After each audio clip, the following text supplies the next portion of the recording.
കൊച്ചിയിൽ നടിയാക്രമിച്ച കേസിൽ അതിജീവിതയെ അധിക്ഷേപിച്ചുള്ള സൈബർ പ്രചാരണത്തിൽ കർശന നടപടിയുമായി പോലീസ്. അതിജീവിതയുടെ പേര് വെളിപ്പെടുത്തിയുള്ള വീഡിയോയിൽ നടിയാക്രമിച്ച കേസിലെ രണ്ടാം പ്രതി മാർട്ടിൻ ആന്റണിക്കെതിരെ ജാമ്യമില്ലാ വകുപ്പ് പ്രകാരം കേസെടുത്തു.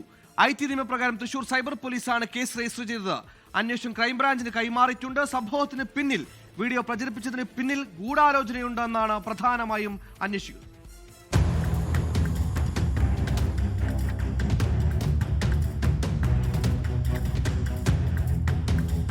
നടിയെ ആക്രമിച്ച കേസിൽ അതിജീവിതക്കെതിരെ തുടർച്ചയായുള്ള അപവാദ പ്രചാരണത്തിൽ കർശന നടപടിയുമായി മുന്നോട്ടു പോകാനാണ് സർക്കാർ തീരുമാനം. സൈബർ ആക്രമണങ്ങളിൽ കഴിഞ്ഞ ദിവസം നേരിട്ട് അതിജീവിത മുഖ്യമന്ത്രിയെ കണ്ടു നൽകിയ പരാതിയുടെ അടിസ്ഥാനത്തിലാണ് അതിവേഗ നടപടി.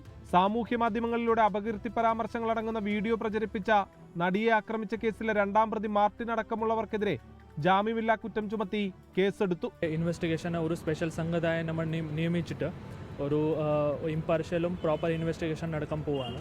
ഇതിൻ്റെ അകത്ത് ഈ വീഡിയോ പ്രൊഡ്യൂസ് ചെയ്ത ആൾക്കാർക്ക്, വീഡിയോ ഷൂട്ട് ചെയ്ത ആൾക്കാർക്ക്, അതിൻ്റെ കൂടെ തന്നെ അതിൻ്റെ സർക്കുലേഷനും ഡിസ്ട്രിബ്യൂഷൻ ചെയ്ത ആൾക്കാർക്ക് ആർക്കാണ്, അതെല്ലാം നോക്കിയിട്ട് അത് ബന്ധപ്പെട്ട് നമുക്ക് കൃത്യമായിട്ട് ലീഗൽ നടപടികൾ എടുക്കാൻ പോവുകയാണ്.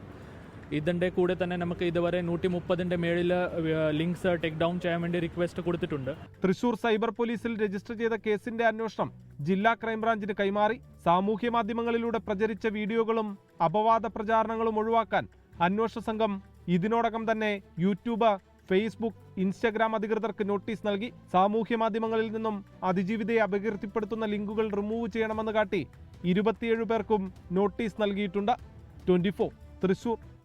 ലോകത്തെവിടെയായാലും ഏത് സമയത്തും 24 വാർത്തകളും ഓഗ്മെന്റഡ് റിയാലിറ്റി പാക്കേജുകളും എക്സ്പ്ലെയിനറുകളും വിശദമായി കാണാൻ ഞങ്ങളുടെ യൂട്യൂബ് ചാനൽ നിങ്ങൾക്ക് സബ്സ്ക്രൈബ് ചെയ്യാം.